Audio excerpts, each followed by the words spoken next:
पळसदेव मंदिर उजनी धरणाच्या पाणीसाठ्यामध्ये 10-11 महिने जलमग्न असणारे हे मंदिर ज्यावेळेस उन्हाळ्यामध्ये पाण्याची पातळी कमी होते त्यावेळेस पुन्हा आपण या ठिकाणी येऊ शकतो.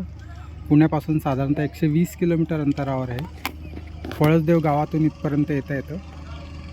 गाडी थेट येते. फक्त 3-4 मिनटाची बोटिंग करून इथे यावं लागतं. बोटिंगची व्यवस्था मोफत आहे. इथे गावकऱ्यांनी ती व्यवस्था उपलब्ध करून दिलेली आहे. हा उजनी धरणाचा जलसाठा.